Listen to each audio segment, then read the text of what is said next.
Texas Crossroads of North America, Chapter 13, Part 2. The 1948 elections.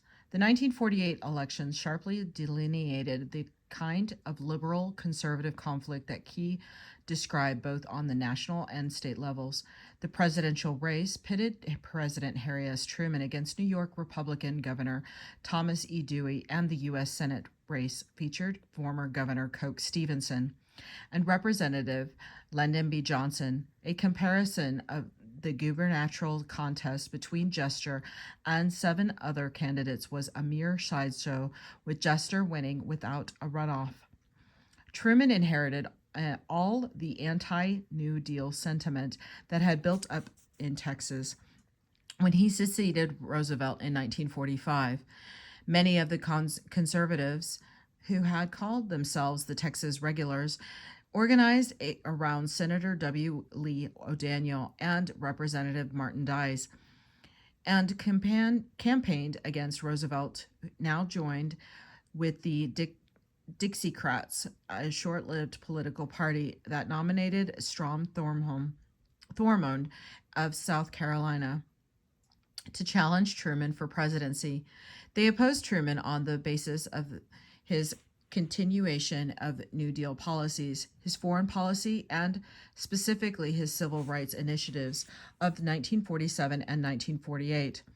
Truman carried Texas that fall by than 1 million votes, his largest majority of any state, and upset Dewey. Governor Jester maintained control of the Democratic Party and helped Truman to his huge majority. The senatorial primary was equally dramatic. Coke Stevenson represented the Texas establishment and was heavily favored over Lyndon Johnson. But the contest turned out to be one of the closest elections in the state's history. Stevenson had served as wartime governor for almost 3 terms, finishing O'Daniel's second term, then being elected twice on his own. Lyndon Johnson, his more liberal opponent, had gone into the campaign believing that he had been cheated out of the victory in 1941 special election against O'Daniel, and determined not to let it happen again. Johnson had continued to serve as a member of Congress from the Hill Country and had earned a reputation as a New Dealer. He was only 40 years old in 1948 and tried to depict himself as a modern politician, relying heavily on radio commercials and crisscrossing the state in a helicopter named the Johnson City Windmill. Johnson also worked 20 hours a day and ran a well-organized campaign, whereas Stevenson's campaign was poorly organized and haphazard.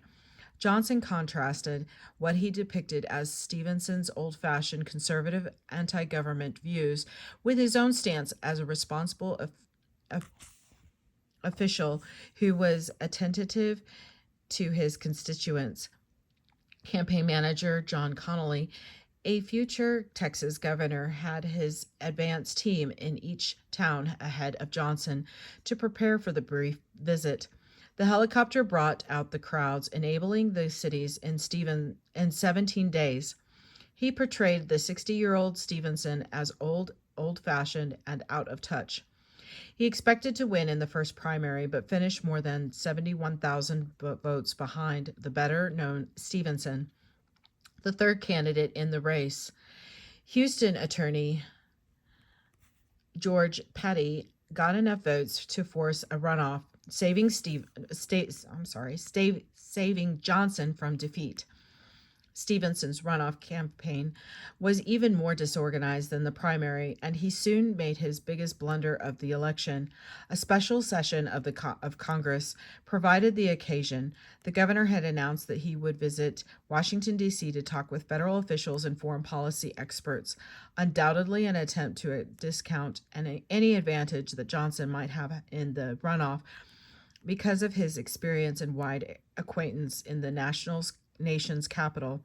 When Stevenson looked at possible office space in the Senate office building and met with real estate agents about purchasing a home, it appeared to many that he was taking the election for granted. But Stevenson's real difficulty occurred at a press conference.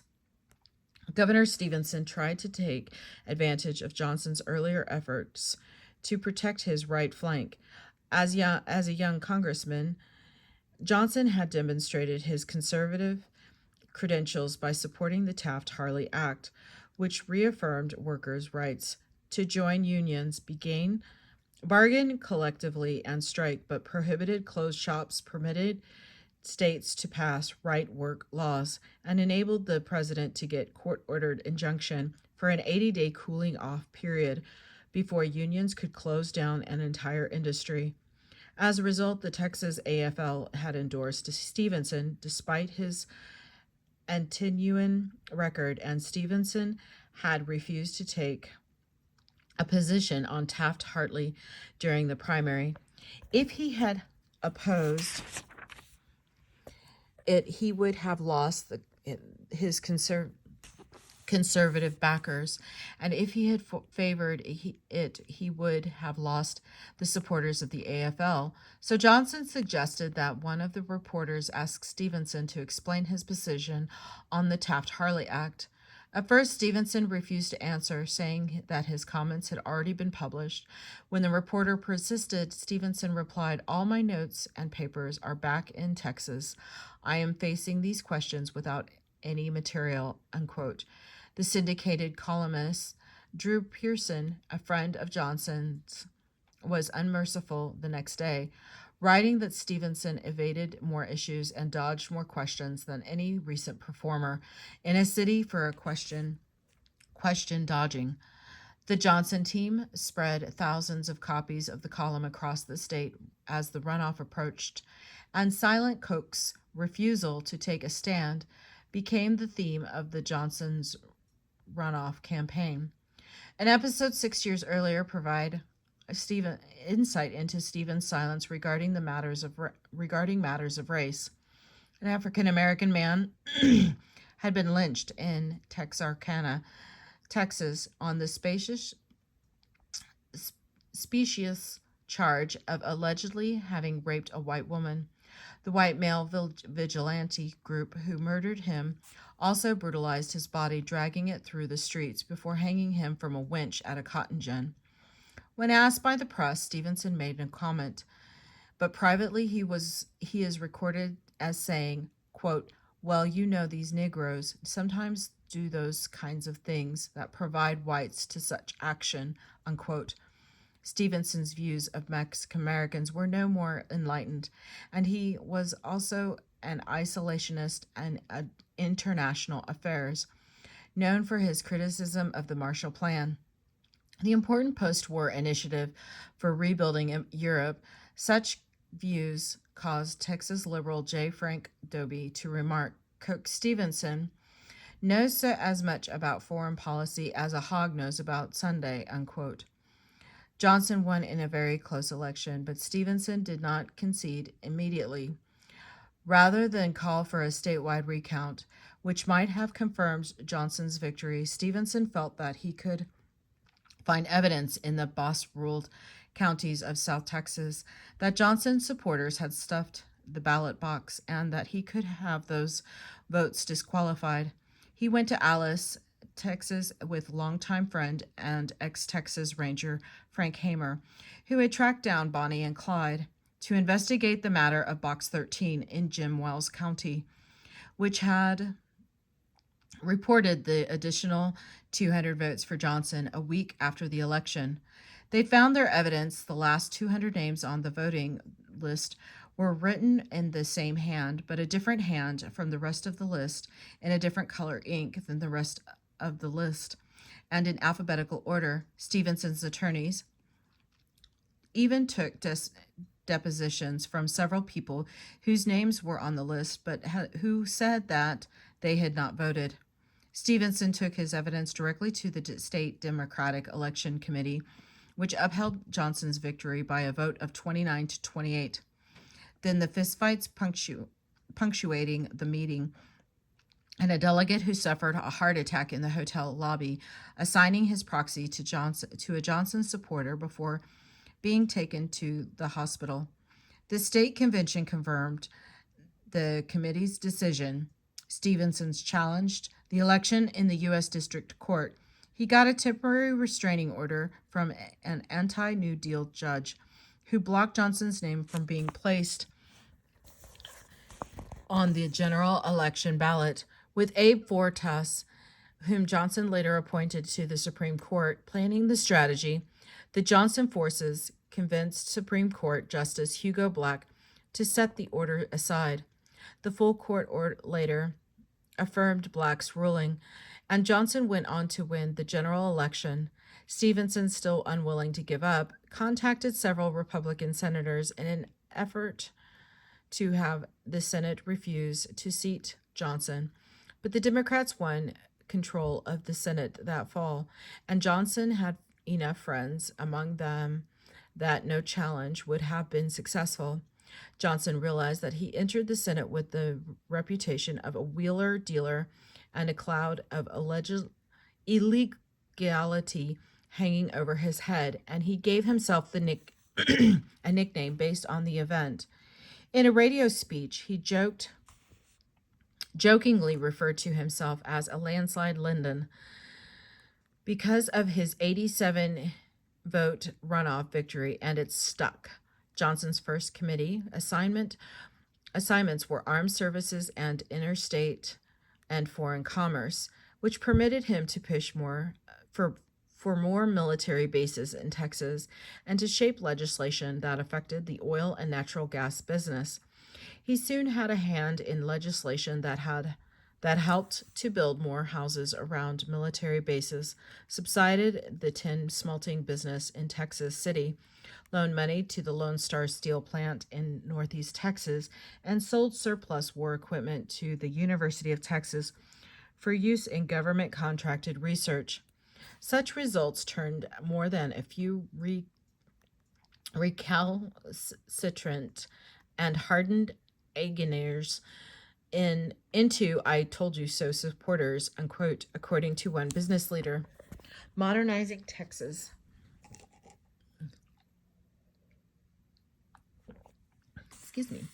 The demographics of Texas had changed as a result of the war. Between 1930 and 1950, the state's population grew by almost 25%. Increasing numbers of immigrants from the North and Midwest fueled the state's urbanization and suburbanization. As racial and ethnic minorities, African Americans and Mexican Americans began to exercise political power. Old political allegiances faltered. The Democratic Party was splitting into liberal and conservative factions, but the conservative faction maintained control of the party apparatus. Much of this population growth was in the state's cities: Austin, Beaumont, Dallas, El Paso, Fort Worth, Galveston, Houston, and San Antonio. But the valley and the oil-rich regions of West Texas also saw growth. Moreover, there was a hill country counties in 1940. 45.4% of the population lived in cities. That figure increased to 59.8% by 1950, slightly higher than the percentage for the country as a whole, 58.6%. The urbanization of the state paralleled the increased wealth in the state. In the post-war years, Texas ceased being a state of impoverished rural farmers and became a state dominated by middle class in urban and suburban settings. In 1948, Governor Jester won re-election with ease, and he worked on social issues born in part as a result of the state's urbanization and industrialization. For his second term, he unveiled an ambitious plan to deal with some of the state's increasingly serious problems. Unlike those who preceded and followed him, Jester was a moderate.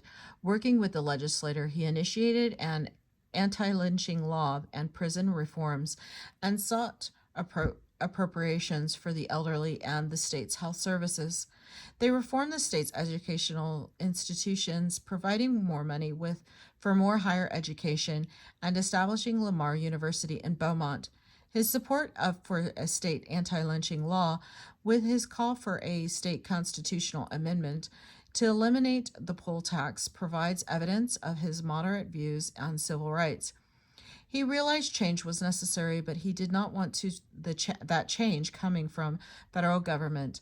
In addition, Gesture also spearheaded educational and economic reforms vital to the modernization of Texas. Educational reform. The most important reforms they made were in the area of public education. Lawmakers had failed to enact meaningful education reform 2 years earlier. In the last legislative session, under consideration had been a measure to provide a minimum level of pay for Texas teachers. Two lawmakers, Senator A.M. Eichen Jr. and Representative Claude Gilmore, were charged with overseeing a special committee to make recommendations for education reform in the next section. They recognized that public schools in Texas were underfunded and inadequate for a modernizing state. Opponents of reform charged that the Gilmore-Aiken proposals were akin to both communism and fascism. After much drama in the state house, the legislation was enacted into law. The Gilmore-Aiken law brought about many changes. The laws consolidated 4,500 school districts into 2,900 instituted state equalization funding based on attendance, which supplemented local taxes, required a minimum of 175 teaching days per year, and raised teachers' salaries, as well as educational requirements.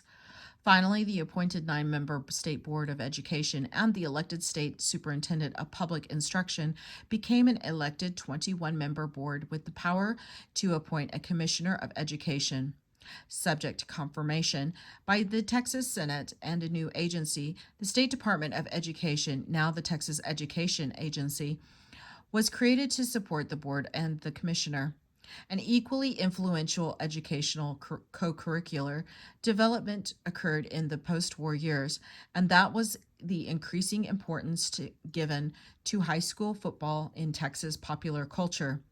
Players have been lionized, especially when they went to achieve glory on the college gridiron. But recent historians have noted that the centrality of high school football coaches in making the sport achieve a larger than life position in state culture. Historian Teja argued that the school consolidation movement, economic modernization, the Good Roads movement, and the most total authority coaches held over their players before the 1960s made it possible for high school football to become, quote, one of the state's identifying social institutions. Economic reform.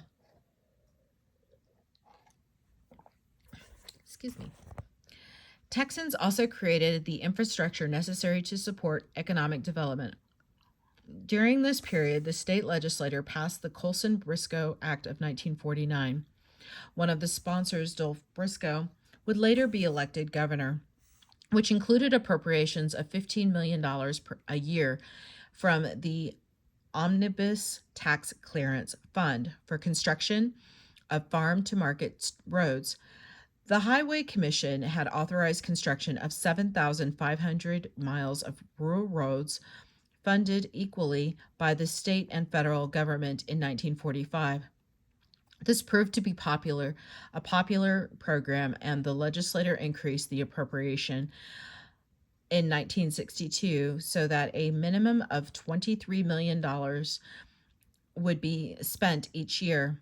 By 1989, the Texas farm-to-market system included almost 42,000 miles of paved roads, the most extensive network of secondary roads in the world. Although the 51st legislature passed the state's first billion-dollar budget of the second year of the biennial appropriation, because of the comptroller ruled that there was insufficient income, the decision would force the legislature to meet in special session the following year to fund state institutions for the second year of the biennium. The state still needed other sources of revenue because, in addition to increased expenses, the growing competition from Middle Eastern crude had cut into the state's oil revenues. The Gilmore-Aiken law, for example, was financed by a selective consumer tax. Jester had convinced the legislature to propose a series of constitutional amendments to repeal the poll tax, prohibit discrimination on juries, establish civil service protections, and require the legislature to meet annually.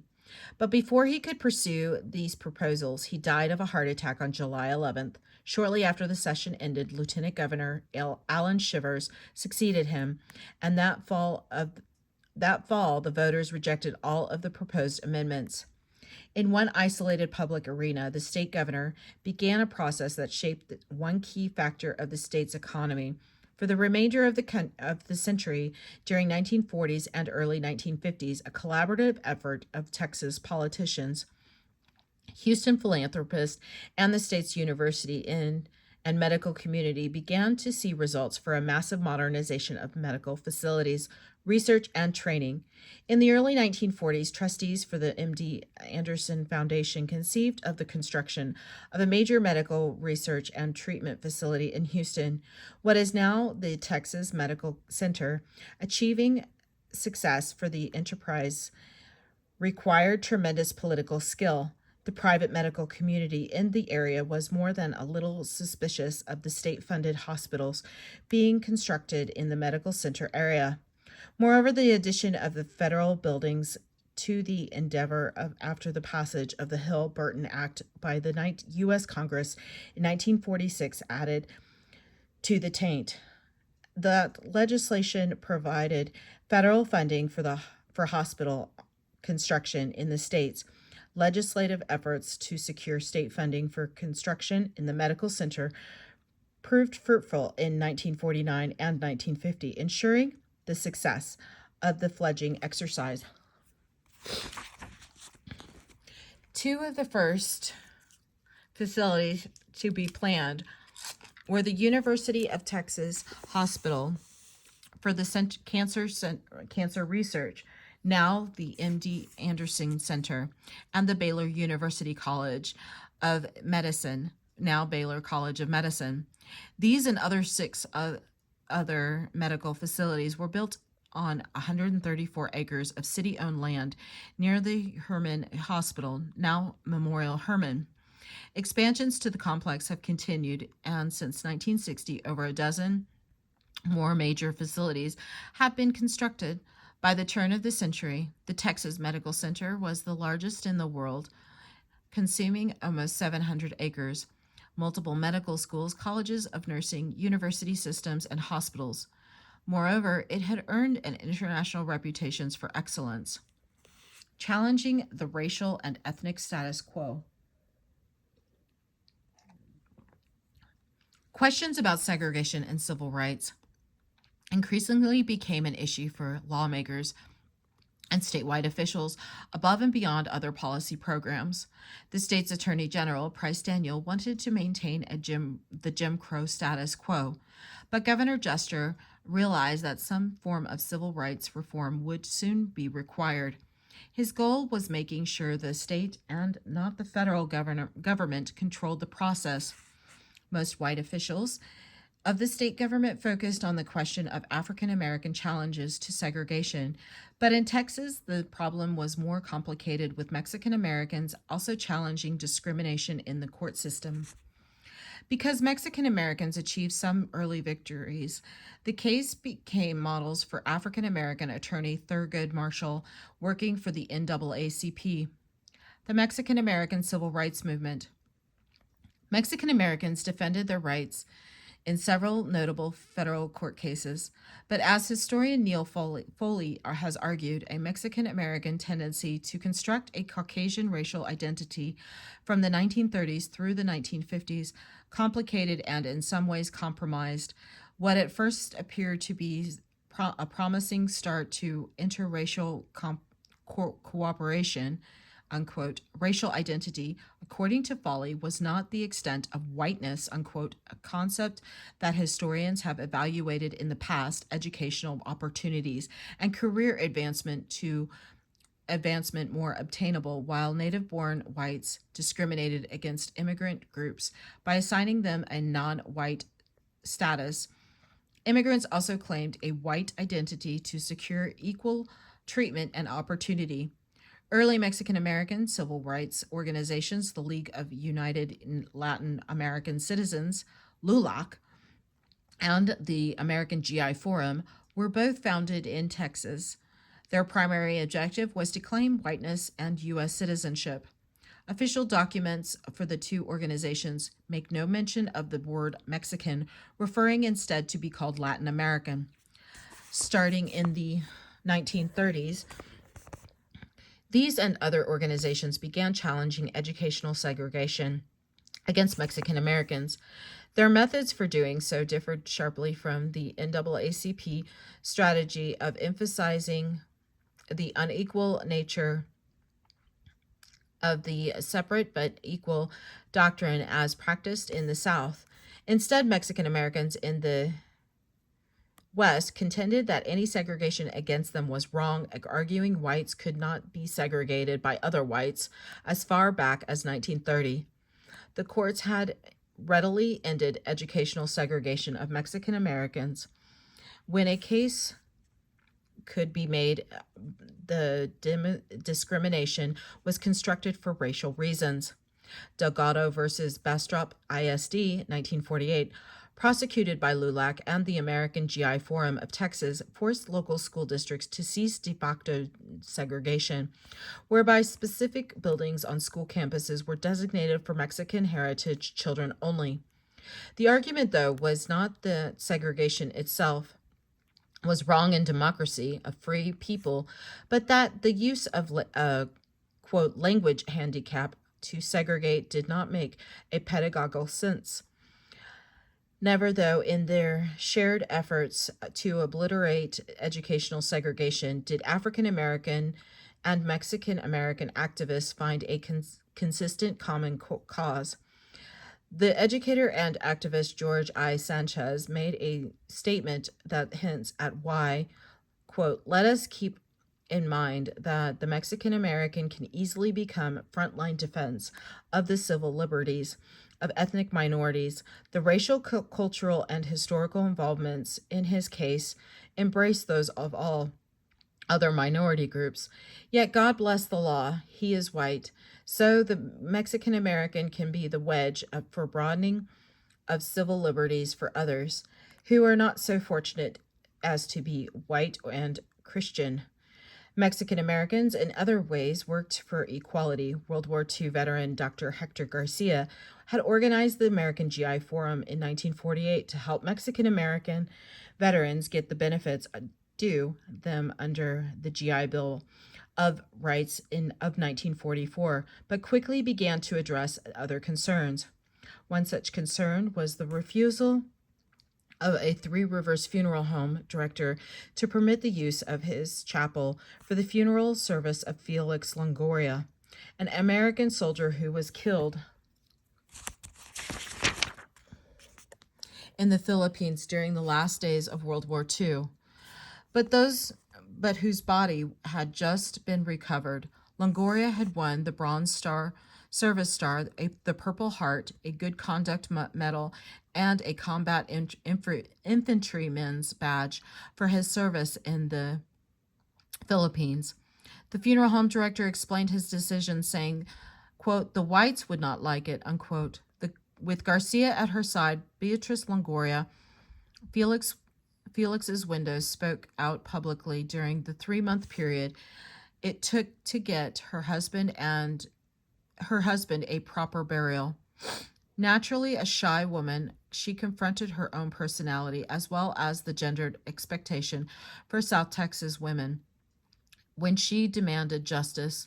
Moreover, she challenged the white power structure, including Anglo dominance on the region's economy. The status quo had left Mexican Americans in a position of subservience. Historian Patrick Carroll has argued about the racial dynamics in the region. Quote, Anglos eventually distinguished themselves as whites, as Texans, as Americans. They came to see the Mexican Americans and Mexican nationals as one and the same. Mexicans, brown, alien, and economically, socially, and politically retrogressive to be segregated from Americans because they were un-American and unfit to become American, unquote. Garcia wrote to a number of Texas senators and members of Congress, but Senator Lyndon Johnson was the only one to respond. He said of the Longoria case, quote, I deeply regret to learn that the prejudice of some individuals extends even beyond this life. I have no authority over civilian funeral homes, nor does the federal government. However, I have today made arrangements to have Felix Longoria buried with full military honors at Arlington National Cemetery. Here at Washington, where the honored dead of our nation's war rest, there will be no cost. This injustice and prejudice is deplorable. I'm happy to have a part in seeing that this Texas hero is laid to rest with honor and dignity his service deserves, unquote.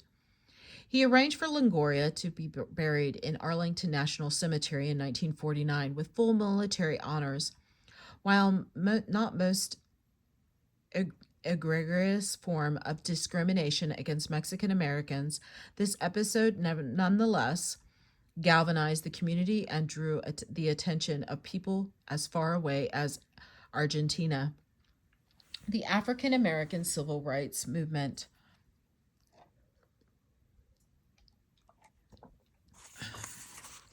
There were parallel developments in the African American struggle for civil rights, but unlike with the Mexican Americans, few Anglo politicians were ready to advocate publicly on behalf of a black cause. Along with other Southern governors, Jester opposed President Truman's civil rights program, but he advised the University of Texas officials in the spring of 1949 that they would have to admit qualified African American students to medical school at Galveston unless the legislature created a separate medical school at the new Texas State University for Negroes. Previously, the Houston Colored Junior College, then the Houston College for Negroes, and now Texas Southern University in Houston. An African American applicant to the University of Texas Law School, Herman Sweat, had already filed suit against the university in 1946, claiming that he had been turned down for admission because of his race and challenging the segregation system itself. As the suit wound its way through the courts, 2 African Americans filed for application to the medical school in Galveston in 1949, and one of them was admitted that fall. The University of Texas was not unlike other institutions of higher education in Texas and the South reflected racial views of text is important to understanding how difficult it was to prosecute and win the Sweat case. T.S. Painter, who replaced Rainey as president of the university, wrote openly in his correspondence with the conservative members of the Board of Regents his biased views about African Americans, including his support for segregation as the official party policy of the university. In doing so, he relied on stereotypical arguments about biology that have been refuted as racist. Civil rights litigants had been increasingly successful in the federal courts after World War II, and the Houston chapter of the NAACP, with the support of Thurgood Marshall, the well-known attorney and future Supreme Court justice, challenged segregation in Texas.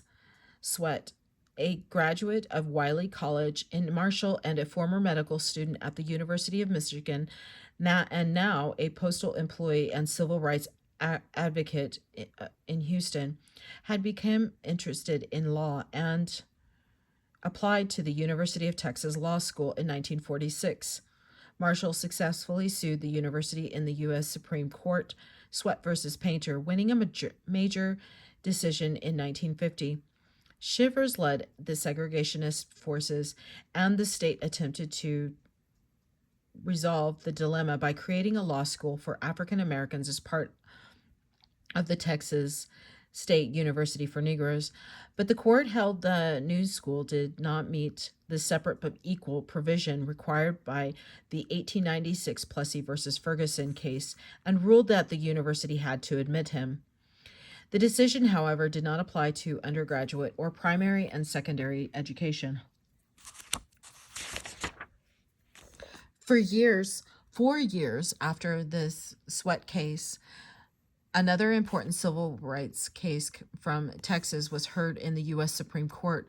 Hernandez versus State of Texas resulted in when an all-white jury in Edna, Texas, found Pete Hernandez guilty of murdering Jose Espinoza in 1950.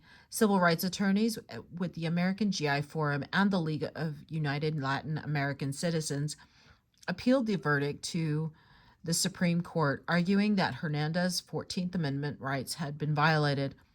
They contended the amendment not only prohibited race-based discrimination, but also class-based discrimination. Attorneys for Hernandez and for the state agreed Hernandez was white, but the Mexican-American civil rights attorneys provided compelling evidence that class-based discrimination between Mexican Americans and Anglos had resulted in the exclusion of all persons with Spanish surnames from juries in that county for a quarter of a century.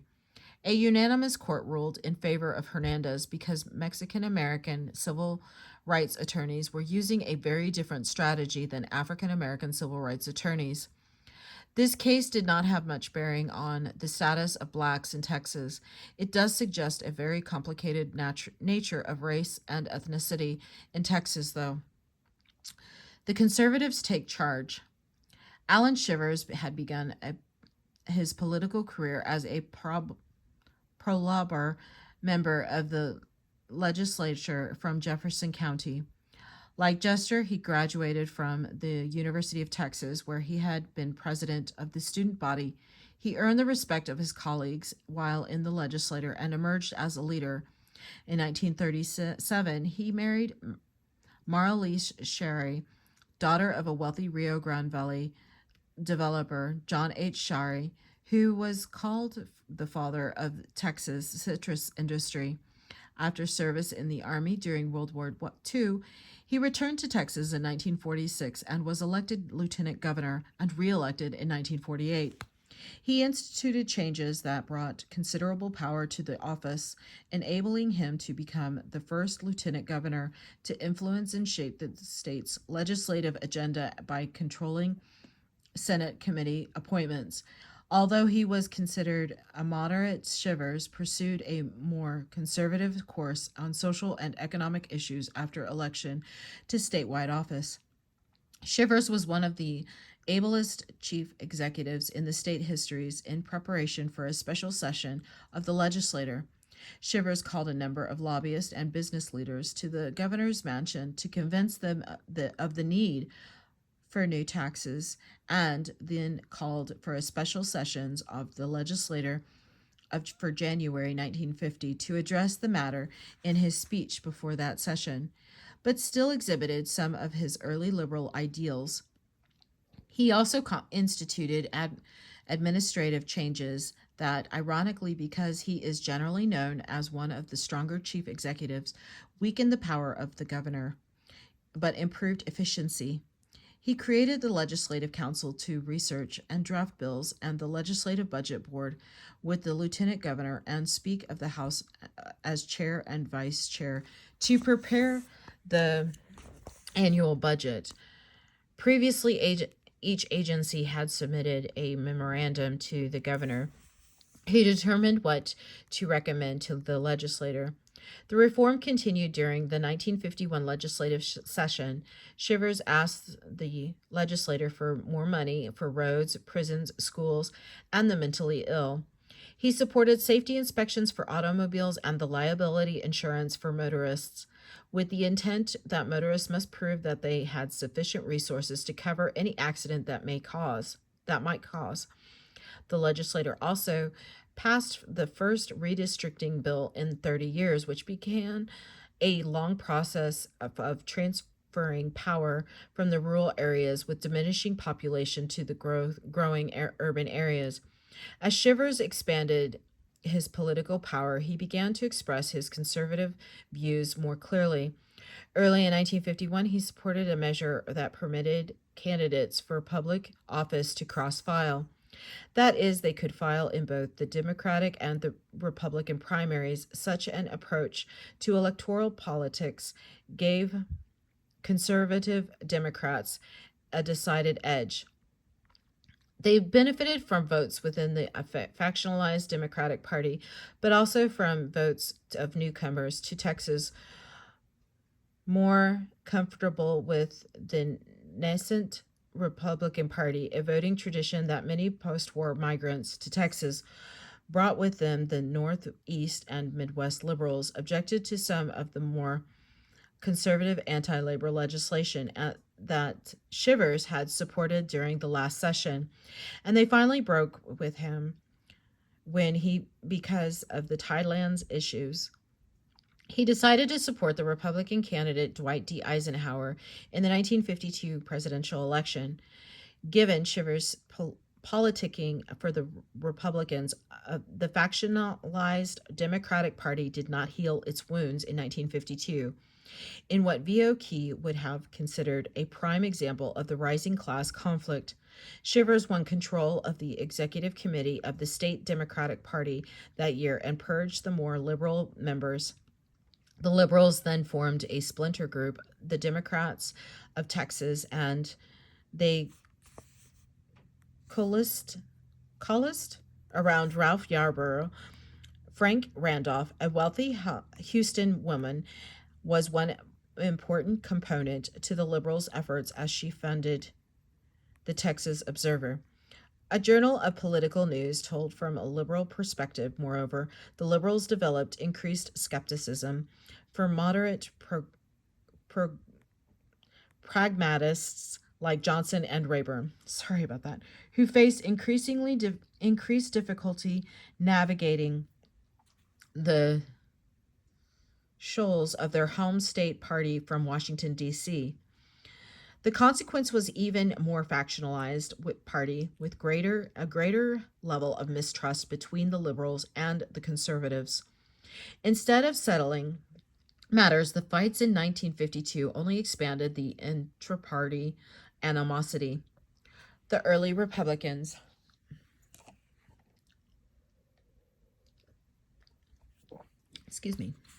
Shivers was not the only prominent Texas to support Eisenhower in 1952.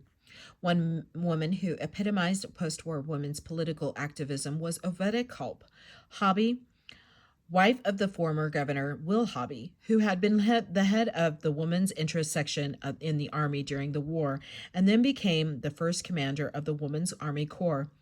Campaigning for Eisenhower in 1952 brought Hobby rewards in 1953, when the new president named her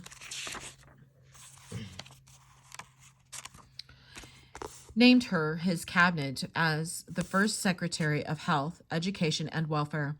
She held the post for 2 years, leaving Washington, D.C., following the controversy over the inadequate distribution of the newly developed polio vaccine.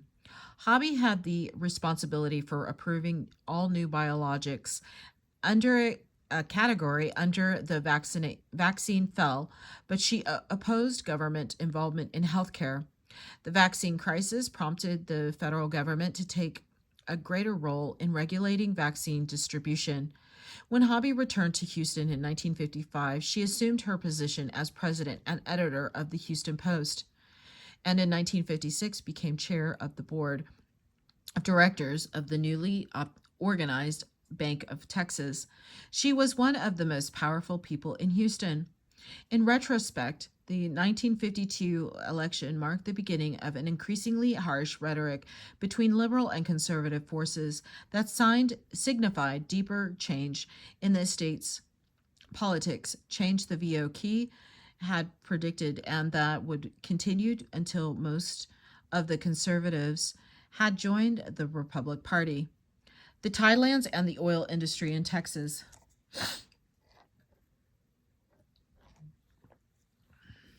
Ownership of the tidelands, the submerged land from the point of low tide to 3 leagues, about 10.5 miles out in the Gulf of Mexico, further split the Democratic Party and made Shivers a stronger states' rights advocate. After oil was discovered in the tidelands, federal officials claimed that the offshore lands belonged to the nation. California was the first state to press its claim to tidelands in 1945, but the Supreme Court decided against it. Congress even passed legislation guaranteeing California's ownership of the tidelands, but President Truman vetoed it, asserting national ownership. Texas pleaded that it was in a different situation than California, and Truman seemed to agree, saying during a presidential campaign to stop in Austin in 1948 that, quote, Texas is in a class by itself. It entered the Union by treaty, unquote. In the meantime, Texans had miffed Truman by awarding leases in the tidelands without consulting him. And after the election, in which he handily carried Texas, he instructed his attorney general to file suit against the against the state, claiming that these lands too belong to the nation. The Supreme Court ruled against Texas by a 4-3 vote with 2 abstentions. In 1952, Rayburn pushed another bill through Congress that would have given Texas possession of its tidelands, but Truman vetoed that one too. With Texas Attorney General Price Daniel leading the fight, the tidelands became the foremost issue during the upcoming presidential election and one of the most serious conflicts between states and the federal government during the 20th century. The tidelands dispute split the state Democratic Party. Adlai Stevenson of Illinois, the Democratic presidential candidate, supported the Truman administration's position, but native Texan Dwight D. Eisenhower, the Republican presidential candidate and revered commander of Allied forces in Europe during the war, supported the Texas claim. Maintaining control of the party machinery, Governor Shivers led the Democrats for Eisenhower campaign. Liberal Democrats, including the state's 2 most important national leaders, Sam Rayburn and Lyndon Johnson, remained loyal to Stevenson, but Texas voted Republican for only the second time in its history as a state. In the governor's race, Shivers defeated Ralph Yarborough, a liberal attorney and former judge, by more than 400,000 votes. In 1953, the Congress passed and Eisenhower signed quitclaim bill that recognized that the tidelands extended 3 leagues into the Gulf of Mexico along the coast of Texas and the west coast of Florida. The General Land Office reported that by 1987, the Texas Public School Fund had received nearly $2 billion from leases, rentals, and royalties from this property. Just as the tidelands issue had tremendous political impacts in the state, it also held ramifications for the oil industry. A booming petrochemical industry saw Texas as a new frontier, and the tidelands were just a part of that. The war years were a significant turning point in the state's oil economy, and the end of wartime price controls in 1946 sent oil prices higher than they had been in 3 decades. Pent-up consumer demand throughout the country for new automobiles, suburban homes, road trip vacations, and a host of consumer products made fossil fuels and the states with abundant supplies of them central to the post-war boom. One of the most important growth regions in the state was the Permian Basin, and among the out-of-state transplants who moved there and into the state more generally to make money in the oil industry was future President George H.W. Bush, his wife Barbara Bush, and their oldest son, and also future President George W. Bush, then just a toddler. Several other notable industry developments occurred in the post-war years. Industry consolidation, the growth of the offshore production, and increased tensions between the independent producers and the major companies, with the onset of cheap foreign oil being imported into the United States in the 1950s. Domestic companies introduced production efficiencies and also expanded the petrochemical industry. To ensure their continued survival in the late 1950s and running into the 1960s, a consolidation movement began. Numerous independents folded. Moreover, exploration technologies improved, making offshore production profitable. After the Thailand's issue was settled in 1953, this aspect of the industry expanded rapidly. Politics and oil connected in other ways. In Texas, a very complicated tax benefit for oil companies became more controversial in the 1950s. The depletion allowance allowed oil companies, regardless of size, to a tax write-off for non-productive wells that they drilled. The tax benefit was more beneficial to the independents, which often had a lower operating threshold and needed the tax deduction to stay in business. Perhaps two of the most important defenders of the depletion allowance in Washington, D.C., Johnson and Rayburn, nevertheless, they never earned the trust of the very independents they worked to protect. This consequence helps explain the growing conservative tendency in Texas politics. The Cold War and class politics. Shivers drifted toward conservatism, and not only on the Thailand's issue, but also on the wave of anti-communism in America that surged through the country at the beginning of the Cold War. Many date the Cold War from the famous 1945 Yalta Conference among President Roosevelt, British Prime Minister Winston Churchill, and Soviet Prime Minister Joseph Stalin. From the moment that Stalin asserted Russia's authority in Eastern Europe, dividing Europe along what Churchill dramatically called the Iron Curtain, unquote, in a speech at Fulton, Missouri. The following year, by the end of 1949, the Soviet Union had detonated its first atomic bomb, ending the U.S. monopoly on atomic power, and the communists had driven the nationalists out of China. In June 1950, North Korean troops crossed the 38th parallel that separated the communist North from the Western-oriented South, pushing the poorly prepared defenders before them. President Truman responded quickly, committing U.S. troops under the United Nations banner. But as the war dragged on and the Chinese entered the conflict on the side of the North Koreans, Americans became increasingly frustrated. Shivers was among those who called Truman soft on communism and claimed that he was committed to a, quote, no-win policy in Korea.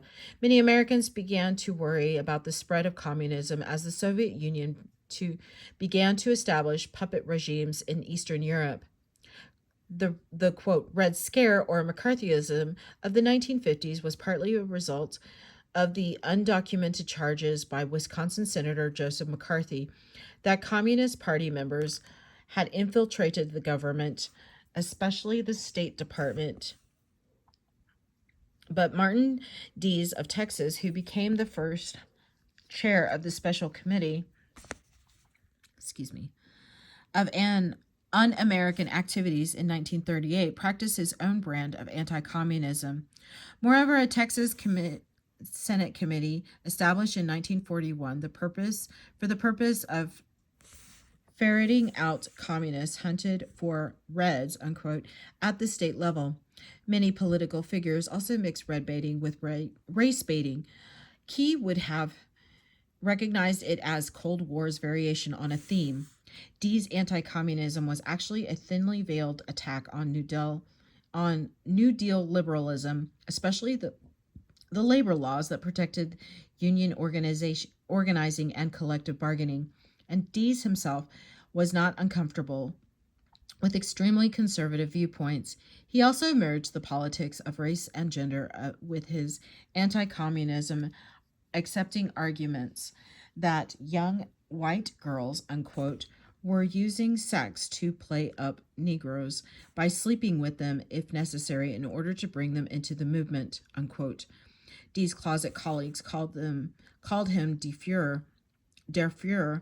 After Dees left office, McCarthy said the Texas Red Hunter was a, quote, a heroic voice crying in the wilderness, unquote, who had not deserved to be damned and humiliated and driven from public life, unquote.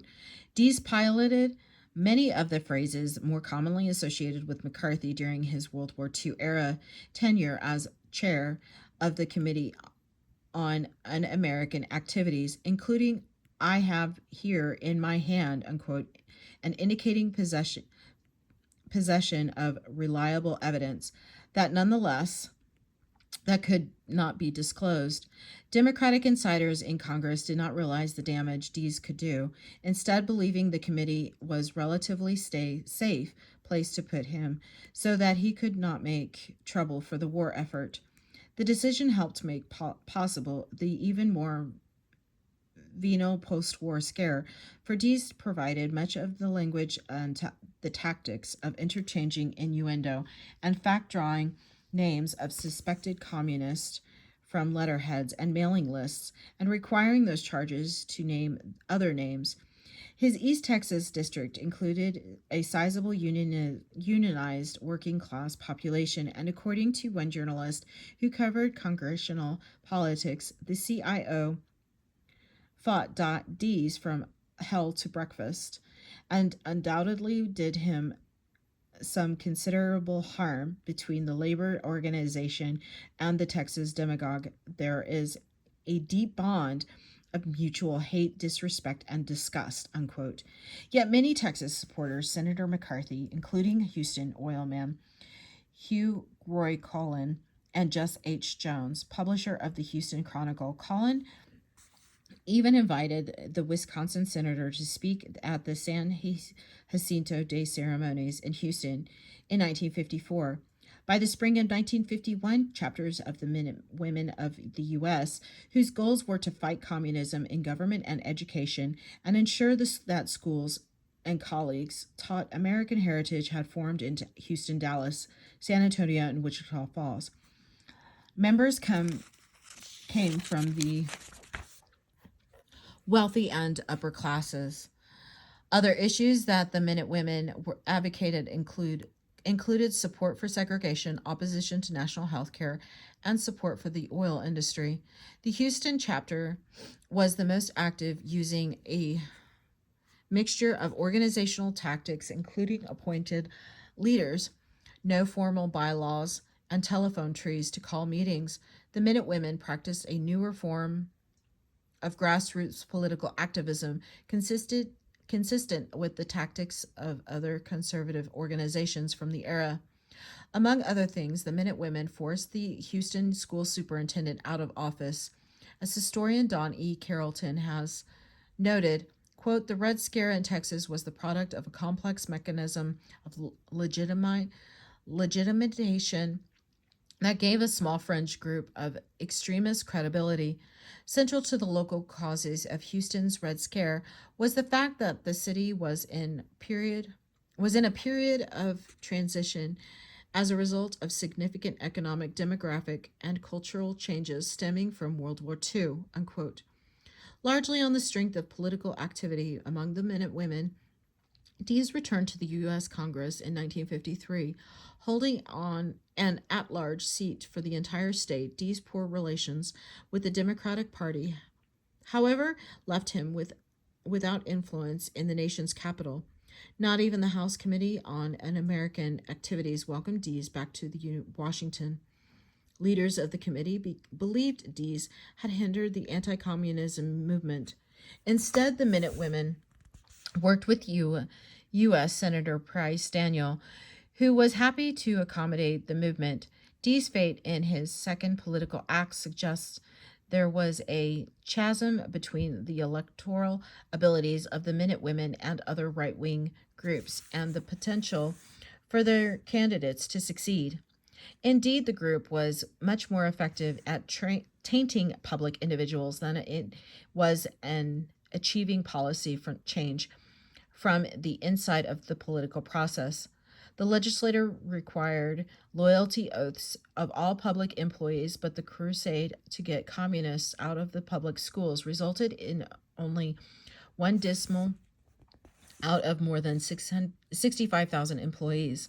In Dallas, Jerry Bywaters, director of the city-supported Dallas Museum of Fine Art, came under attack from conservative citizens who claimed that the museum exhibited paintings by communist artists.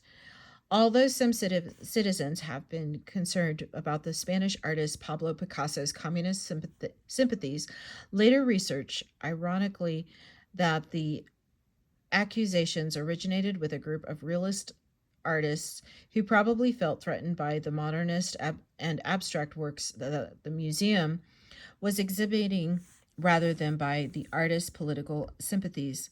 Bywaters was not the only significant culture figure from Texas who attracted the attention of the anti-communist activist.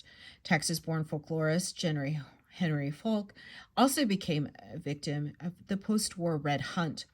He had researched African-American sermons for his master's thesis, and he was a staunch defender of civil rights throughout his life.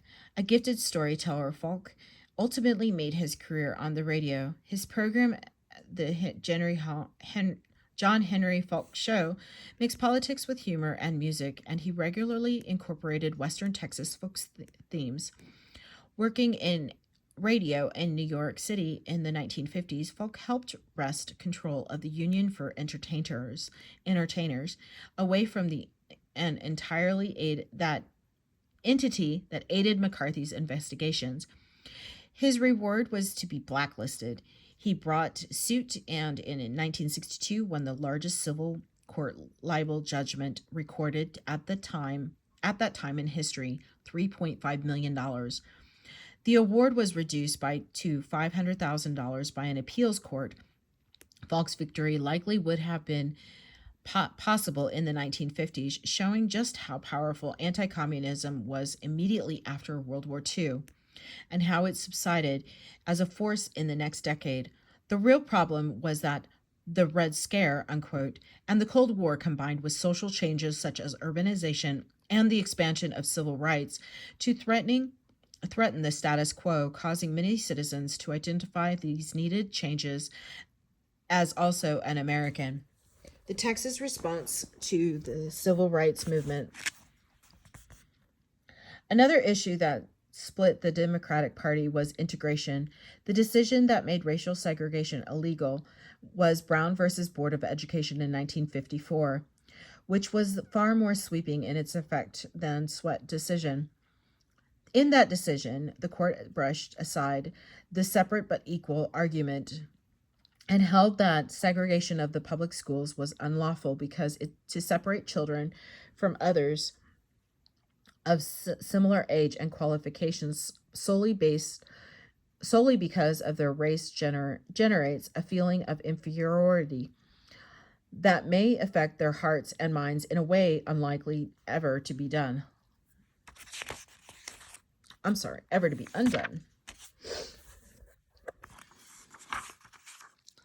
African Americans were still disenfranchised for reasons of the poll tax, even through the Supreme Court had overturned the white primary in 1944. The majority of white Texas voters opposed racial integration, and it became one of the central issues of the 1954 gubernatorial race, putting Governor Shivers seeking an unprecedented third term against the garrulous and liberal Ralph W. Yarborough, an Austin attorney and former judge, whom Shivers had defeated in 1952. The election confirmed several of Key's conclusions that the poll tax and other repressive measures kept poor citizens from voting, that the coalition of organized labor and poor rural folk was developing, and that the liberal conservative class conflict represented by Yarborough and Shivers was at hand. As the race grew closer and after the Supreme Court had handed down the Brown versus Board of Education decision, Shivers charged not only that the communist labor racketeers supported Yarborough, but that Yarborough was also advocated full integration. Yarborough forced Shivers into a runoff, but Shivers won by fewer than 100,000 votes. Integration continued to be an issue after the election. Conservative Attorney General and fierce states' rights advocate John Beard Shepherd contended that the Supreme Court decision did not apply to Texas. But the University of Texas and Texas Western College did admit their first African American undergraduate students in 1955. The San Antonio and El Paso school districts began integration their schools in 1956, but when three African American students attempted that same year to enroll in the Mansfield School near Fort Worth, members of the local community resisted federal court orders. At the same time, the incident, there were approximately 700 white students in the school and 60 African American students. The elementary school for Black Mansfield students was substandard, and the high school students were forced to ride city buses into nearby Fort Worth, where they were dropped off as many as 20 blocks from the school they were assigned to attend. After an NAACP suit, a federal court issued an order that the Mansfield school desegregate, but the local mayor and police chief aided the white residents of the town in orchestrating a campaign of resistance. Mobs of hundreds of people gathered around the school in late August 1956 when the African American children were scheduled to integrate the campus. 3 African Americans were hung in effigy, but Governor Shivers called the incident a peaceful protest. By then a lame duck governor, he sent Texas Rangers to preserve the status quo, nor did President Eisenhower provide much help for his attention was on his re-election campaign that fall. The following year, the legislature passed segregation laws that enabled other districts to avoid desegregation. Not until 1965 and later, when federal funding under the Elementary and Secondary Education Acts was made conditional upon compliance with other federal laws and Supreme Court rulings. That is, the 1964 Civil Rights Act and Brown versus Education, did Texas school districts begin desegregating their campuses with all deliberate speed, unquote. Given these realities, it is no surprise that some members of the Texas delegation in the U.S. Congress signed the Southern Manifesto in 1956. What was odd was that few Texans added their names to the congressional document, authored by rabid segregationist Representative Howard Worth Smith of Virginia. The document stated openly white Southern opposition to the Brown decision. 19 U.S. senators and 82 members of the House of Representatives signed it, including the following Texans: Senator Price Daniel and Representative John Dowdy, O.C. Fisher, Wright Patman, and Walter Rogers. Notably, Lyndon Johnson did not sign the document, nor did the majority of Texans in the U.S. House, including an odd assortment of liberals and conservatives: Jack Brooks, Omar Burleson, Martin Dees, Sam Rayburn, Albert Thomas, and Jim Wright. Nor did the lone Republican in the delegation, Bruce Auger, sign. Neither region within the state nor ideology explains who signed and who did not. Instead, the best explanation is that the Southern Manifesto was identified with Deep South segregationist mores, not the new identity Texas had been cultivating for itself in the 20th century, one that could mask the racialized thinking that remained in the state. Scandal and political upheavals hurt Shivers. Shiver's historical reputation probably would have been better served if he had not run for a third term. The school crisis was an ugly affair, and he was beset with charges of corruption as insurance scandals eroded public confidence in his administration. Reporters exposed illegal operations in the Veterans Land Board that resulted in the sentencing of the General Land Office Commissioner James Bascom Giles to 6 years in the penitentiary. Even worse were the insurance scandals. The state's regulation of the insurance industry was so lax that more insurance companies called Texas home than any other state. So many had failed that Yarborough had made it an issue during the 1954 campaign. One of the largest debacles was U.S. Trust and Guaranty, which had grown into a large company that controlled 74 other insurance companies in 22 states. But more troubling politically was the collapse of the Insurance Company of Texas. Its founder, Ben Jack Cage, was indicted for bribery and embezzlement and fled to Brazil, where he lived for the rest of his life. These problems were not sufficient for Shivers to retire from Texas politics. Shivers again led Eisenhower's campaign in Texas in 1956. But the state's Republican Party nominated only a few candidates for office.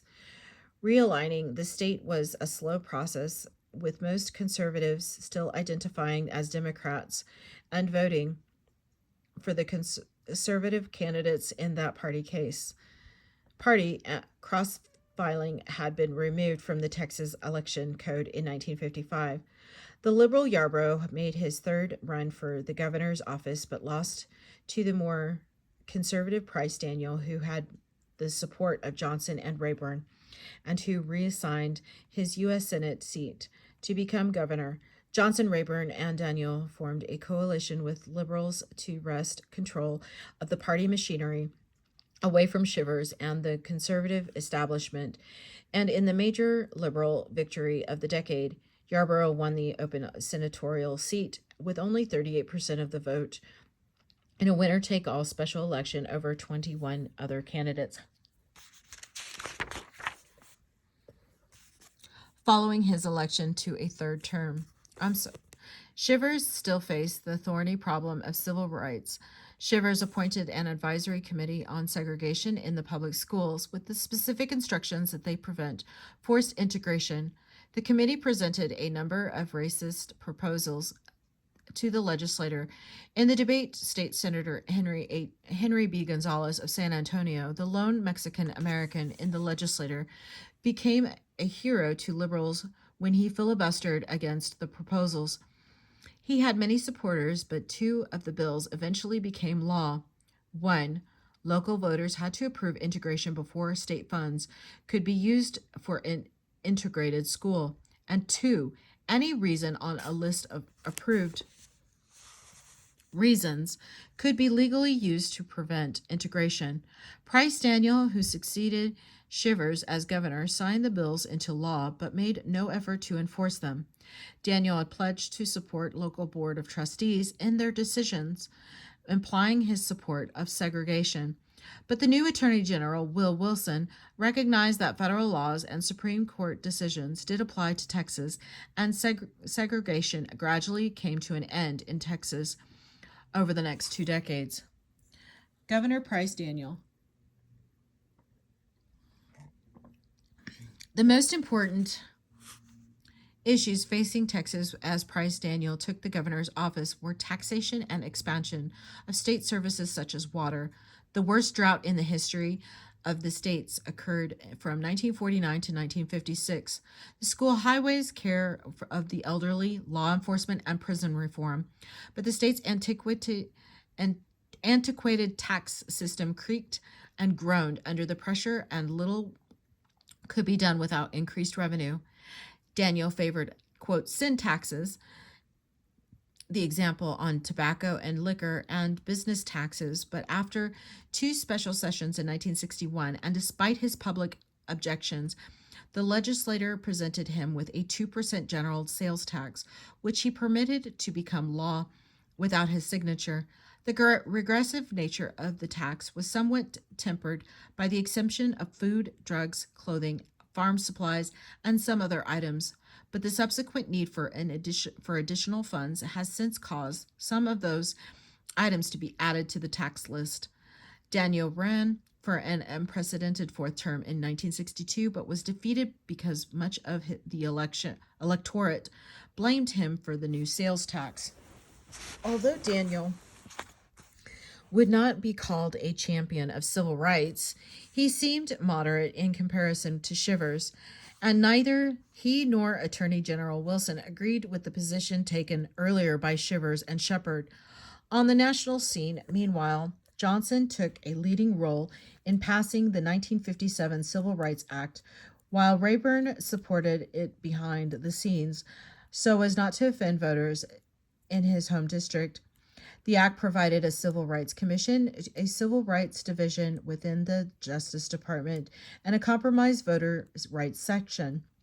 Practically, the law changed very little with regard to Southern race relations. Still conservative, Southerners hated the law because its passage resulted only after the filibuster had been broken. In the Senate setting a precedent for the passage of more meaningful civil rights legislation, liberals also hated the law because it changed nothing. One Northern liberal critic said the legislation was like soup made from the shadow of a crow which had starved to death, and blamed Johnson for allowing his Southern senatorial friends to water the bill down prior to its passage.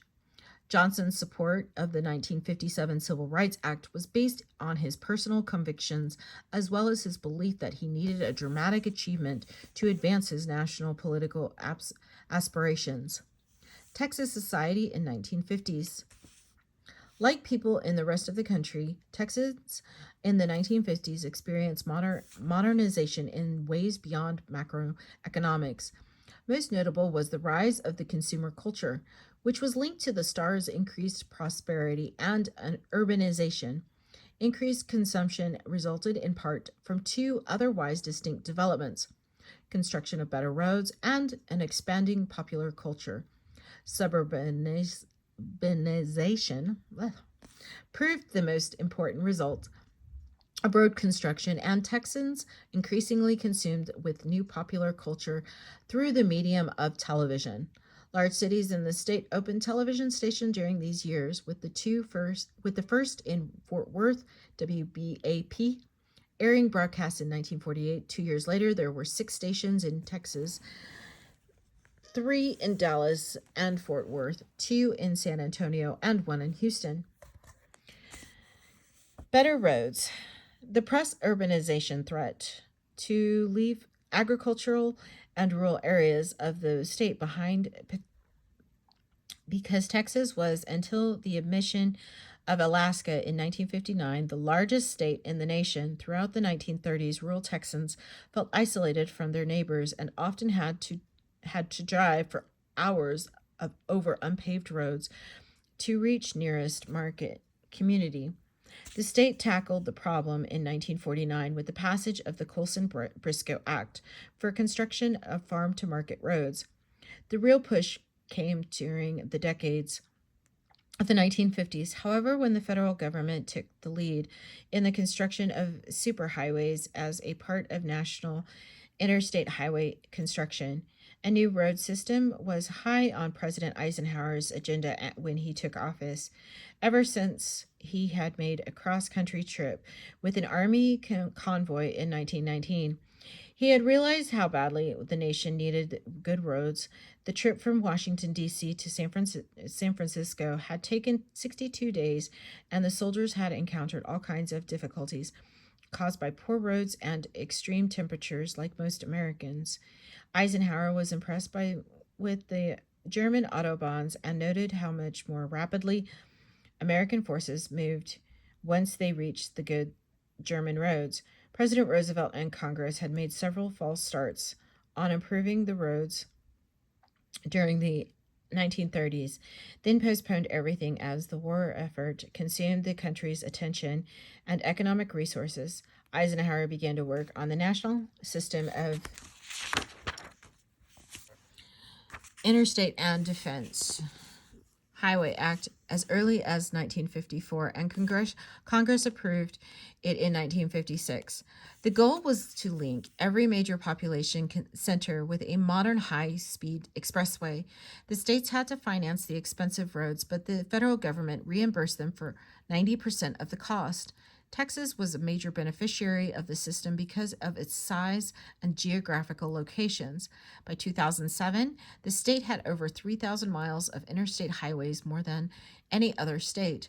Better highways combined with war-related industrialization and the large number of military bases across the state greatly accelerated urbanization and also racial stratification. The construction of new highways not only divided some extent neighborhoods, but also often separated in more obvious ways white, African American, and Mexican American neighborhoods. There were 28,357 miles of U.S. state highways in the state by the early 21st century. Increased construction of farm-to-market roads, the interstate highway system, and freeways such as North Central Expressway in Dallas accelerated the process during the next decade until by 2007, Texas had approximately 300,000 miles of improved roads. This led to the proliferation of the suburbs as mobility permitted workers to live outside the city centers, and that in turn led to the development of what one author has termed edge cities. Suburban business districts, many cities or service cities, smaller city cores outside the central business district of the larger cities, the Galleria areas in Houston and Dallas, for example, and Las Colinas in Irving. Today, these edge cities are marked by the presence of office towers and hotels and are usually located near interstate highway junctions. Acts and culture.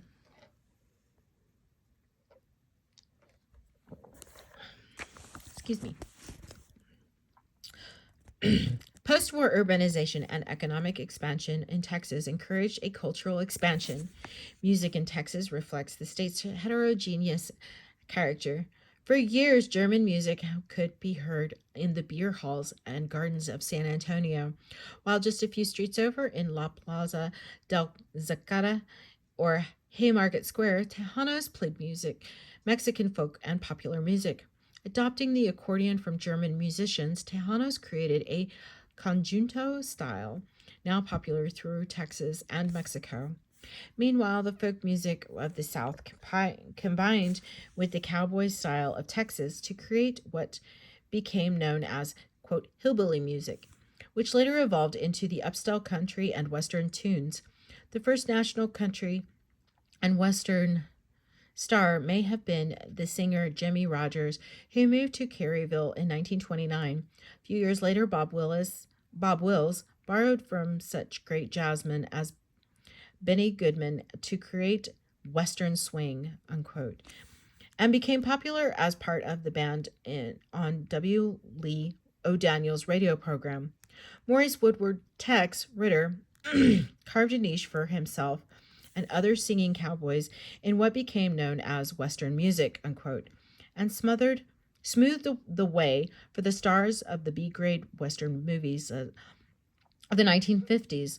One such star was Gene Autry from Tioga, who parlayed his matinee stardom into a chain of radio stations and ultimately ownership of the California Angels Major League Baseball team, and the establishment of the Autry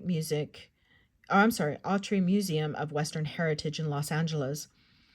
Ernest Tubb took country music in another direction and pioneered what was widely known as honky-tonk music, whereas performers like George Jones retained his country style but moved more toward the popular genre. Meanwhile, Willie Nelson and a few others who had become disaffected with the growing mainstream of country music, moved to Central Texas where they developed the Austin sound, unquote. Tejanos have contributed to country and Western music too, with singers like Trina Lopez, Freddie Fender, Johnny Rodriguez, and Selena. African Americans have also added much to the Texas arts mix. Ornette Coleman of Fort Worth has revolutionized the way the saxophone is used in what has been called free jazz. Walden Leo Jack Teagarden of Vernon became a famous jazz trombonist and orchestra leader and played with Benny Goodman, Louis Armstrong, and Paul Whitman, among others. Perhaps the most famous African American Texan artist, however, is Alvin Ailey of Rogers, who debuted on Broadway in 1954 and stayed on in New York to study ballet and modern dance. Founding the Alvin Ailey American Dance Theater in 1958, drawing upon his blood memories of Central Texas, the blues, spirituals, and gospel music. He choreographed his masterpiece, Revelations, in 1960s, and the company remains popular today with its unique blend of modern and African American expression. Classical music also boomed in post-war Texas, although the state had three major symphony orchestras during the 1950s in Dallas, Houston, and San Antonio. It was pianist von Cliborn's triumph and prestigious Tchaikovsky piano composition in Moscow in 1958 that really attributed the public's attention. Van Cliburn was born in Shreveport, Louisiana, but grew up in Kilgore. After winning international fame in 1962, he helped establish the Van Cliburn International Piano Competition in Fort Worth. Meanwhile, smaller orchestras gained prominence and proficiency in Amarillo, Fort Worth, Austin, Wichita Falls, Corpus Christi, Beaumont, and Lubbock, and other cities. Opera companies performed throughout the state, but there were professional companies in San Antonio, Fort Worth, Houston, and Dallas. Conclusion. The years between 1946 and 1960 saw tremendous growth in Texas, growth that proved some of the V.O. Key's observations about Texas. Quote, the Lone Star State is concerned about money and how to make it, about oil and sulfur and gas and cattle and dust storms and irrigations, about cotton and banking and Mexicans. And Texans were coming to be concerned broadly about what government ought and ought not to do, the growth of the oil and gas industries, including the state's acquisition of the tidelands, defense production, and medical research all had major impact on the economy, but not sufficient to offset the dramatic growth in population. The percentage of the population growth in Texas outspaced that of the nation throughout the 20th century. In 1962, the state passed the $10 million mark in population. $10 million mark in population, but by the 1950s, most Texans lived in the cities. According to the census for that year, in the decade since 1940, the rural population in the state had declined by just over 400,000. The state's cultural institutions flourished after the war, with the new museums, orchestras, and educational facilities being established. But again, these improvements hardly kept pace with the needs that an increased population demanded. Tensions regarding post-war growth were most acute in the nexus of politics and society. The one-party politics in the state became all the more hostile as the liberal and conservative factions rallied round political leaders they supported. Using outdated and restrictive rules meant that urban Texans, many of the new migrants to the state, and minority Texans were disadvantaged in favor of rural residents. Women made inroads into politics, but female influence was most strong at the grassroots among liberal and conservative women and around the margins. The part-time legislator did nothing to modernize its functions and too little regarding policy. The exceptions were school and road reform, along with controversial right to work legislation that limited the rights of labor union members. Civil rights for African Americans and for Mexican Americans was the most important issue of the decade, and state officials did as much as they could to maintain the status quo. The result was the intensification of class and racial divides in the state problems that remained in the 1960s. This is the end of chapter 13, part 2. Thank you.